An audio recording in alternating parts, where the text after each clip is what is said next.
Pós-graduação no Brasil e no exterior. Olá, seja bem-vindo a mais um vídeo aqui no canal. Meu nome é Samuel, eu sou jornalista e atualmente eu faço pós-graduação aqui na Irlanda.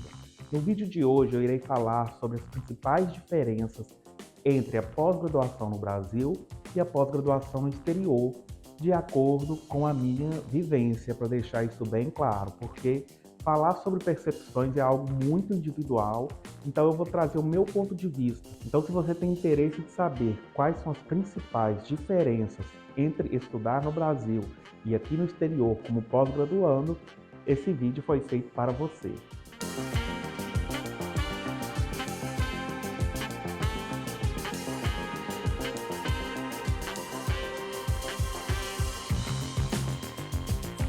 Então vamos começar esse vídeo primeiro fazendo uma diferenciação. Para quem não sabe, pode parecer óbvio para alguns, mas eu tenho certeza que algumas pessoas não sabem diferenciar, porque quando eu falo pós-graduação, existem no Brasil dois tipos: pós-graduação lato sensu e a pós-graduação stricto sensu.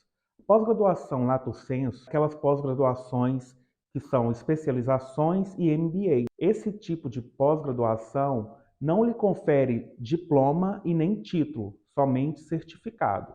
Algumas pessoas pensam que MBA é mestrado. Ele vem do inglês Master Business Administration, mas no Brasil ele não é considerado um mestrado, ele não lhe confere um título de mestre, ele é apenas uma especialização.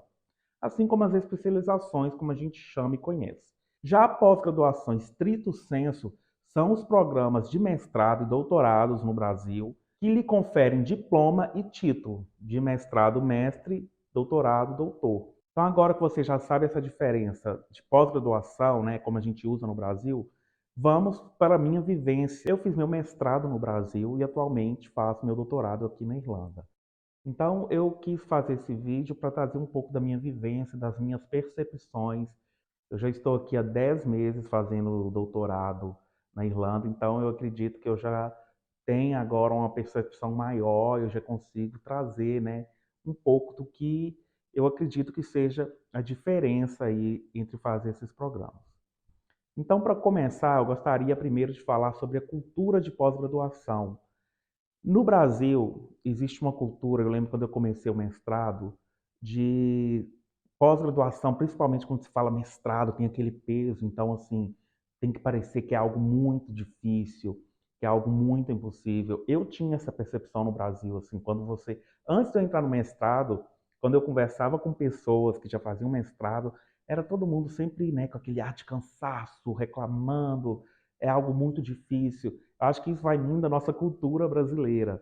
Então, lá, quando você já entra num programa como mestrado, parece que você já entra, né, com esse medo, porque todo mundo, né, fala como se fosse algo super difícil e que você não vai ter tempo para nada, que você vai ter que viver ali por conta da sua pesquisa. Existe essa, vamos dizer, romantização do cansaço, do excesso, do algo ser muito difícil na academia brasileira. Então eu lembro quando eu entrei no mestrado, e isso era muito nítido, porque a gente fazia algumas disciplinas com alunos que já estavam no segundo semestre, e todos traziam essa mesma, né, coisa, assim, parece que se você falasse que, não, tá tranquilo, tô tirando de letra, você era mal visto, então você está fazendo algo errado. Então, essa cultura de romantizar o cansaço difícil acadêmico, eu percebi aqui no meu doutorado, nesses 10 meses, que é muito menos intensa. Aqui eu vejo que as pessoas encaram esse tipo de programa, embora aqui seja um doutorado, que é um nível até, né, é um nível maior do que o mestrado, eu vejo que aqui as pessoas encaram com mais leveza. Você não precisa reclamar o tempo inteiro que você é um doutorando e que você está fazendo algo super difícil. Eu vejo aqui, até com, né, com os meus outros colegas, que todo mundo consegue ter uma vida social e uma vida acadêmica mais equilibrada e não existe essa romantização do sofrimento acadêmico. Então essa para mim é a primeira diferença. Eu via também lá a minha percepção que você entra no mestrado no Brasil, parece que você já tem que ser um pesquisador completo. Já se espera que você tenha publicações na graduação, que você entenda de metodologia, que você saiba escrever artigos. Já tem essa expectativa, que aí vem dessa cultura. E aqui Mesmo você como um doutorando, como um estudante, né, fala que PhD student, eles sabem que você está iniciando a sua vida acadêmica. Aqui, o doutorado, eles consideram que você está iniciando a sua vida de pesquisador. Então, não se espera que você vai escrever o melhor artigo, que você vai ser o melhor pesquisador, que você vai publicar na melhor revista, porque você está esse processo de doutoramento é um processo que você está aprendendo a ser pesquisador. No Brasil, eu senti aquela pressão que você tem que saber, você tem que publicar na melhor revista, ainda no mestrado. Então, eu vejo que essa cultura aqui, resumindo geral, esse ponto é uma cultura mais leve, o que reflete na, né, saúde mental e traz muitos benefícios. Mas deixando claro que também que tem a cobrança, tem, né, o, o rigor acadêmico não deixa de existir, mas eu sinto que é um pouco mais leve que no Brasil. Uma outra diferença, né, já vamos falar agora de uma diferença mais de estrutura de programa. Eu não preciso nem falar sobre o apagão que se houve no Brasil, principalmente nos últimos 4 anos, na falta de investimento que há em pesquisa. Então, quando se fala de estrutura de programas, é claro que aqui a gente está lidando com programas com muito mais estrutura. Quando eu falo estruturas, não é nem só de laboratórios, né, da faculdade, das universidades, mas estruturas para que o aluno possa, de fato, usufruir durante a pós-graduação com mais recursos. Por exemplo, a gente tem recursos aqui para ir participar de congressos internacionais. São recursos que cada aluno, quando ele entra, aqui no meu programa, cada aluno tem 5.000 euros anuais para participar de congressos, para participar de treinamentos em outras universidades, se for preciso, para investir ali mesmo na sua pós-graduação. E no Brasil a gente sabe que é sempre uma luta, né? Até para ir em congresso, não há esse tipo de investimento. Então, assim, aqui o investimento é muito maior. Eu vejo assim, que abre muito mais leques de oportunidades quando você está cursando uma pós-graduação do que no Brasil, que a maioria das vezes tem que vir do seu bolso, porque os programas mal conseguem manter os bolsistas ali com o salário mensal. Houve agora esse ano um aumento nas bolsas que estavam há mais de 10 anos sem aumento, sem reajuste, o que, ao meu ver, é um ponto super positivo, mas ainda estamos longe de ser ideal, né? Se eu não me engano, a bolsa de de doutorado agora passou para 3.000 e a de mestrado para 2.000. E se você pensar que a pessoa precisa ter dedicação exclusiva, hoje no Brasil, com o custo de vida como está, eu acho que ainda está longe de ser um salário ideal. E falando de salário, vamos falar aqui como que funcionam as bolsas aqui. Aqui você também tem um salário para receber, varia de programa para programa, varia de projeto para projeto. Os doutorados aqui, às vezes, você não está vinculado a um programa, você está vinculado a um projeto, que é o meu caso, e aí varia ali entre 1.500 a 2.500 euros. Mas o custo de vida aqui, apesar da Irlanda ser um país caro, ainda assim é um salário que você consegue viver com muito mais, vamos dizer, dignidade do que no Brasil. E além disso, você também consegue outros estágios, algo complementar dentro da própria universidade ou fora por meio de outras agências que podem complementar ali sua bolsa, seu salário. Eu mesmo agora comecei aí um estágio que tem a ver com o meu projeto de pesquisa, que me trouxe um aumento significativo para a minha bolsa. Agora vamos falar sobre professores, níveis, né, orientadores.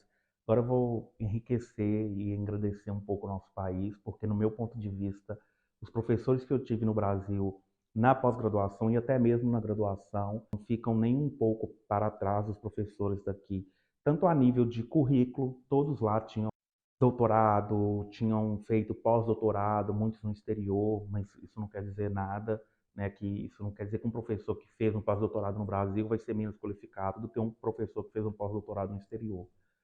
Mas a nível assim de conhecimento, de passar, né, ali o conteúdo, eu acho que os professores do Brasil são tão bons quanto os que tem aqui. A nível de orientação, são tão bons lá quanto os que tem aqui. Claro que isso também é, como eu disse no início, é minha percepção.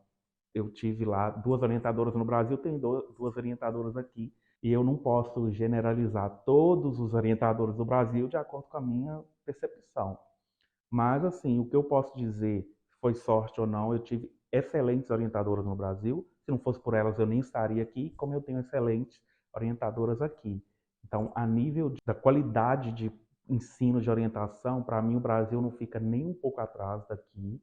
Minha experiência no Brasil foi ótima. O meu mestrado no Brasil, sim, foi um crescimento intelectual e profissional que eu não consigo nem mensurar. Foi maravilhoso, assim como estou tendo aqui no doutorado. Então, nesse ponto de vista, eu acho que o Brasil não fica nada para trás. Temos que valorizar isso, né? Porque temos ótimos pesquisadores no Brasil, a gente produz muito conhecimento. O que falta é investimento. E por fim, um último tópico que eu gostaria de falar nesse vídeo, para esse vídeo não ficar muito longo. Claro que tem muita coisa que eu gostaria de falar, pretendo fazer mais vídeos no futuro, né, explorando esse assunto, mas um que eu acho muito importante, uma diferença muito grande, que é a internacionalização. Isso tem tudo a ver, está tudo interligado com o investimento. Então aqui você vai viver um ambiente acadêmico muito mais internacional. Até porque, né, estamos num país de língua inglesa, mas essa é a realidade aqui da Europa, até de países que não têm inglês como a língua oficial. Por quê? A maioria dos programas de pós-graduação na Europa são em inglês, eles produzem pesquisa em inglês, que é a língua, né, acadêmica universal, que você vai produzir pesquisa para falar com falantes de outras línguas. E no Brasil a gente sabe que isso ainda assim, estamos engateando para isso, porque falta investimento. Então, as universidades no Brasil ainda precisam ser internacionalizadas, precisa de investimento, atrair pesquisadores internacionais para o Brasil, fomentar o incentivo da língua inglesa. Apenas 1% da população brasileira fala inglês fluente, né? Houve aquele programa Ciências Sem Fronteiras, a qual eu fui bolsista, que era para trazer essa internacionalização. Infelizmente o programa acabou, mas espero que agora que esse novo governo possa retornar. Então, no Brasil ainda, quando você está em um programa de pós-graduação, você vai ficar, sua pesquisa vai ser produzida em língua portuguesa, você raramente vai ter contato com estudantes e pesquisadores internacionais. Então, a gente ainda está muito atrás nesse quesito de internacionalização. Meu departamento tem gente do Vietnã, tem gente da Guatemala, dos Estados Unidos, aqui da Irlanda, da Bolívia, de outros países da Europa. Então, assim, aqui você vive um ambiente mais internacional. E a internacionalização traz diversos benefícios, outros pontos de vista para o departamento, para a pesquisa, além, né, do enriquecimento cultural que você ganha. A gente ainda precisa investir muito para chegar à internacionalização e começar a publicar, né, colocar nossas pesquisas para o mundo ler, porque infelizmente, se a gente produz somente na língua portuguesa, o nosso conhecimento fica restrito a falantes de língua portuguesa. Então, nesse vídeo de hoje, eu quis trazer alguns pontos de vista, como eu disse, de acordo com a minha realidade. É claro que tem muitos outros, eu espero explorar aqui no canal com mais profundidade, mas no vídeo de hoje eu quis trazer esses principais pontos da minha vivência de pós-graduando no Brasil e aqui. Eu espero que você tenha gostado desse vídeo e que você possa, né, comentar, deixar sua sugestão aqui. E se você tiver alguma ideia de conteúdo que você gostaria mais de saber, se inscreva aqui no canal, fique ligado. Eu também aqui irei sempre compartilhar dicas da minha experiência, de como eu consegui minha pós-graduação no exterior, para ajudar outras pessoas a também realizarem esse sonho de irem para fora do Brasil, fazer uma pós-graduação e quem sabe um dia retornar, trazer todo esse investimento para o nosso país. Então, obrigado se você assistiu até aqui e até no próximo vídeo. Tchau!